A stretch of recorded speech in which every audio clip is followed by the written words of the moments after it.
Ooh, look at this nice wood. All right, so about the video. As you guys know, I like repurposing things. This is not an advertisement for Cruisely.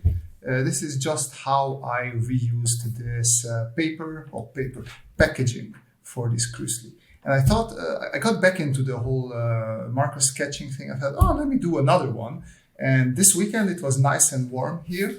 So we went out and bought some cheap ice cream.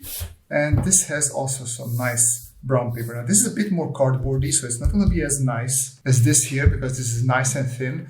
But we'll try our best. One thing, I don't know if the camera picks it up, my finger is quite greasy. So here where I'm holding it, it becomes a little bit greasy, not nice looking. But anyways, let's get started with this little paper. All right, I want to start here. I'm just going to draw little boxes here. And I just want to see a couple of different camera positions that I can do this mech in. So all I'm going to do is just going to try and draw this box as the mech's body with the legs there. I want to make the mech look a little bit more formidable. This one looks like it's taking a poop, but it's fine. That's for now, it's okay. I think this one speaks most to me. So for that, I'm taking a light marker, light blue-gray in this case, and I'm going to try and sketch that shape out. So in general, my expectation from this one is going to be that it is going to be much more rough and sketchy and dirty, just because you do not have the luxury of going in digitally and fixing up and drawing on several layers. Well, technically this, what I'm doing right now, this is my first layer, right? Because I'm drawing with a very, let's say, see-through marker, which hopefully will allow me to draw over it. But I'm doing a lot of lines here that will slowly become invisible if I do too many of them. So I do have to watch a little bit how many lines I want to put down there. Okay, so I don't want to set up, I'm going to get lost in these invisible lines anyway, so let us move on straight to lines. Now this is a bit of course, the scary part. Wherever I start, I will have to try and keep that in mind. So I want to make sure that my lines that I put down now will be in perspective, just at least in the perspective that I have set up for myself. And I'm doing a very rough, I'm trying to do a very rough box outline of this, because here we have a little jump, so I have to keep this in mind. Trying to not push the fine liner too hard. I will have time to come in and do like extra lines if necessary later. For now, I just want to make sure that the boxy shape is there in place in proper perspective. Like for example, this line is a little bit off. I'll probably have to that's a little bit better already. This I can close a little bit earlier. I mean, the trick here is to not be afraid of these mistakes, because as soon as you start to be a little bit timid, it will translate into the drawing and it will look way more rigid. And you would like to avoid that if possible. At least I think you would, I would. So as you can see, I've drawn out this door quite a bit bigger. So I was looking at this distance, like even like that, I think I drew it too big even now, because that's just, you have to look at this length here. Does it fit there? And it doesn't really, but I can get away with a little bit of artistic cheating. But if you do too much of that, it is going to be very noticeable. Which is also interesting if you look at that little reference image on the top. The bottom here I have not designed yet, so I have to come up with what sort of solution I want here for this. The leg looks pretty okay. I was actually concerned about this leg because the angle here changes quite a bit, so I wasn't sure which side of this leg will be properly visible. See, something that I forgot to draw now are these two arms, which I had in mind in the beginning. I was like, oh wait, I should draw the arms before I forget. And then I started with a canopy here, and I totally forgot about the arms, didn't I?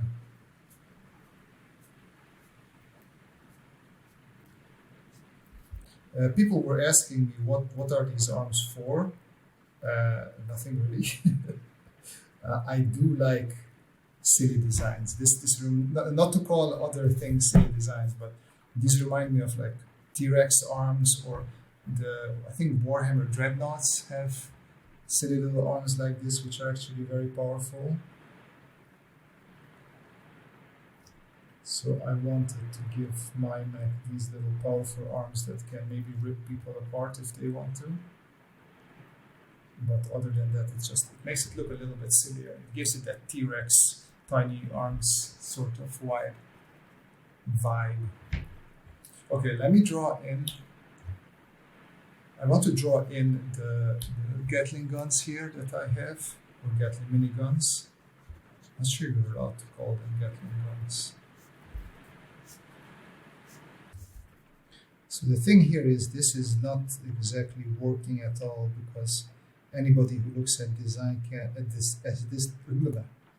anybody who looks at this design can see immediately that this wouldn't fit there. So the idea was that it does some sort of folding or double folding so that it fits in there. Technically, I should figure this out, since this is not an illustration but a design. I keep on saying I'm a designer, not an illustrator, so shame on me for not figuring it out and having a faulty design here. But hey, every now and then you can cheat. And since already we did a couple of silly design decisions here, I thought we might as well continue with that and do a couple more. There's also a lot of underbelly parts here that I really didn't plan out, so I'm just gonna do some quick scribbles here as to fill it with some detail. And what we will probably do later on is we'll come back with a darker marker, like a black marker or a very dark gray marker, and fill out some of the darker areas. Right, it is enough for lines for now. I can always come back with lines later on. Oh, wait, no, I forgot about this part. The idea is that I can always come back with lines once I put down the marker part. And I want to do that now so I have a better feeling. So as you can see here in the corner, I tried out a couple of blues that I think go along with this one. I tried to line them up, so I'll use these. And for the grays, I will use a warm gray, just to counter these cold blues. And I have warm gray 4. I'm just gonna warm gray for everything. And if I need something darker, well, actually, I'm just gonna color in because the light is coming from there, I want to color in the darker side. If you want a thin area, you can always draw with this edge there, and then you get a much nice thinner line. As you can see, so something with cardboard, as with many other papers that are not made for markers, they will soak up a lot of the color and it will become much lighter than when you put it down originally. So don't be afraid if you start something and it looks a bit lighter. And for me, this is actually light enough to just do the whole cage area, or cockpit area. This is the thing, as a right-handed person, on general, this is not a super law. In general, we like the light to come from our left. I don't know, that's how right-handed people draw. Left-handed people many times do the opposite. You can see also on this upper robot that the light is coming sort of from that direction, even though with the shadow I was cheating because I just put the shadow beneath it. So I will come in now with my lightest blue and just try some things out. What I usually like to do is leave areas like this a little bit brighter or light, because that's where light shines on. So you have a more reflective area there. Now with the brown paper, not sure how much that will work, but it is worth a try. But first I'm just gonna draw in areas that I know should be in full blue color. As you see, it started as super dark, but it's already brightening a lot. Where I overlapped, there you have a little bit of a darker area, but it should lighten up enough. Now, if this is not light enough, I will look for some more blue grays that I have that I could try. And another thing that is also good is that I do have white pencil, and I will come back with that in a bit and just make the areas that I know that I want them to be brighter white, or not white, but I'm going to draw over it with those brighter pencils. You will see the difference. So I'm just going to start blocking out a couple of definite shadow areas. I just want to see what it will look like. In general, it is good to keep the direction that you're drawing with. I'm mixing it up here a little bit, but yeah, do as I say, not as I do. You know, that's the saying, right? We'll definitely have to come back and make this gray darker. One way is to just go over it again and again with the same gray. That will help a bit as well. So that is definitely an option. And now with the darkest blue, I'm coming in the areas that are definitely in shadow.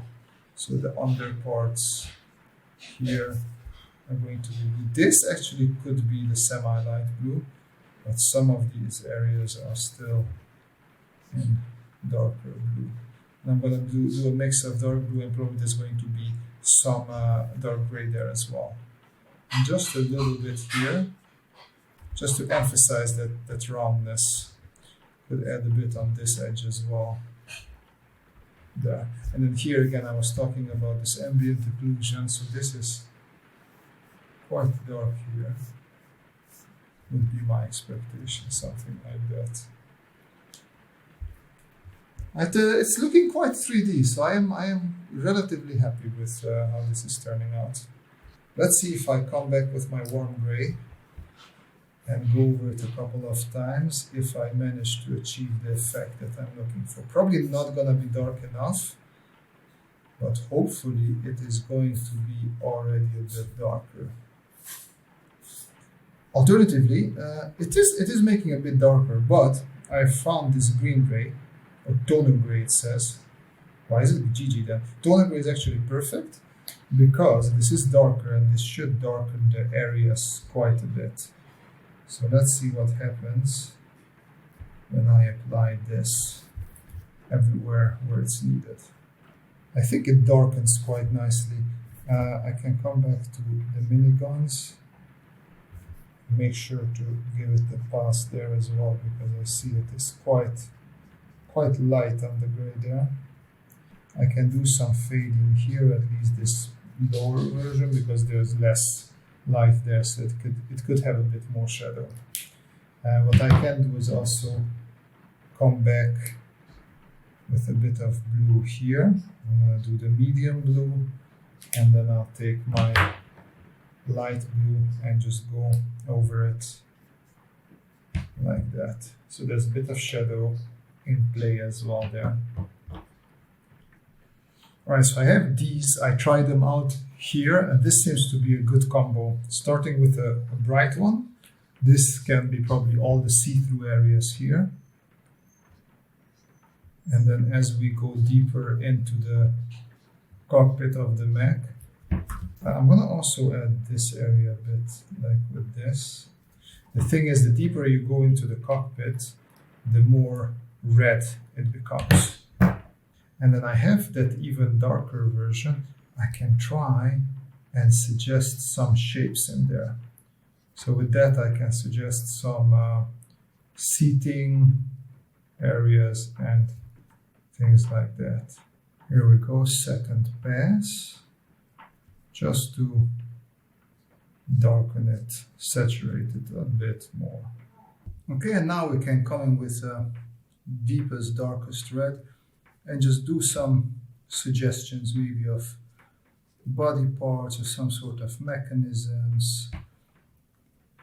Just have a little fun with this. So as I said before, if you want to lighten this a little bit, I have this white pencil that I'm just going to draw over it, and then just, maybe you have to watch out for your fingers because fingers are greasy, so it could be a better solution if we do this with some sort of paper. I usually have toilet paper here. I was watercoloring with this one, so it is handy.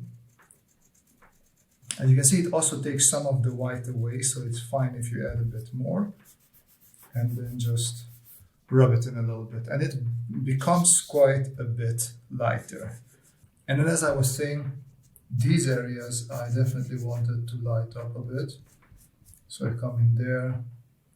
Here we have a nice crease. Go over twice. You can bring a little bit of this white even into the minigun over here as well. And then later I have also a gel pen that should do an even better job at this. But this already giving us pretty good results. Cardboard paper is made out of ridges, right? So if you push too hard, that you might end up having a little problem there. So don't push too hard. And by little problem, I mean, of course, you could destroy the paper, the type of paper. I think here you can see I went a bit through there. Now time for some details. So looking at the drawing, what am I missing? We have sort of this X going on here, which we have on many industrial things. Here we are. Technically, we shouldn't even be seeing this. I messed up the angle of this leg, I realized, but it is okay for now. And then we have a cut here. And then probably that cut goes there as well. Something like that. We have those little flip flaps there. And I feel I can come in with this darker toner gray and just make everything a little bit even more dark. We want to have a bit more contrast. So with these videos, when I have the time and the luxury, I tend to step away from them and I come back and look at them again, and then I can see that, oh, okay, not dark enough or dark enough. Then my eyes are a little bit unused to what's actually going on, and then I can adjust things. So if you have the time, then try and step away from your drawing every now and then, because it will be beneficiary. Okay, here's my gel pen. And now if the light comes from here, all the surfaces that are pointing towards it, I'm just gonna give a little bit of an edge with this white, a little bit of contrast. And that will make everything pop out that much more. And as I said, I will come back with a darker, because you can see in the drawing there as well, we have a somewhat thick outline. And I just feel that this boy needs that, especially because I have several lines there. I think it will be beneficial if I give it this thick, blacker outline. You have to watch out, especially if you're drawing with a chisel end, because one of the sides is going to be always thicker. So if you don't have your paper bent in the right direction, you will end up with something like this, which is okay if you control it and that's what you want yourself.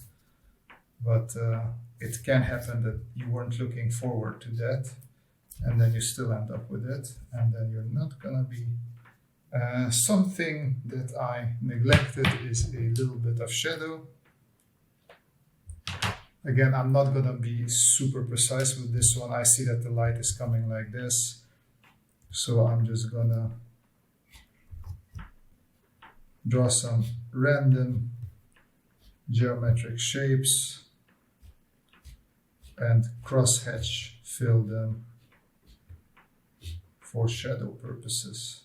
And you could ask me, why am I doing this when I could just do this with a marker as well, just a gray marker? I just want to have variety. And now there's still a whole bunch of detail that we can be adding. There are small little elements here and there that we can come back with, also that are missing here.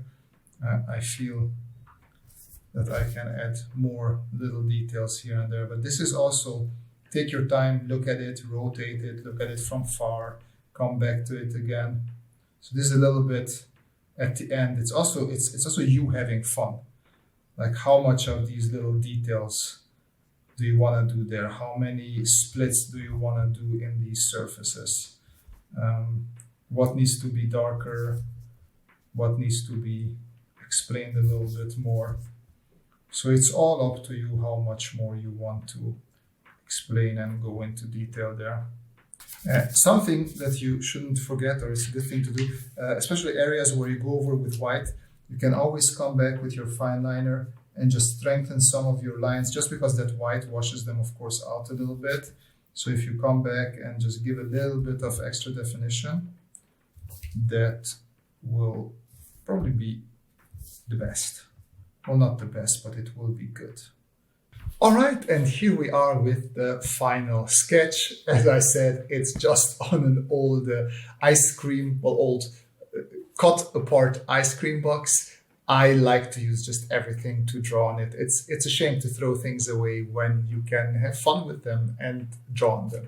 But thank you for joining this video. I hope you learned something. I hope you enjoyed it. As always, leave messages, comments, questions in the comment section below. If you really like this kind of stuff and say, hey, I want to support that guy, there are links in the description how you can do that, to Patreon and whatnot. Speaking of Patreon, thank you very much for my patrons. I really appreciate their support. And as always, the most important thing is that you folks keep on sketching, have a great time, and see you in the next video. Bye-bye.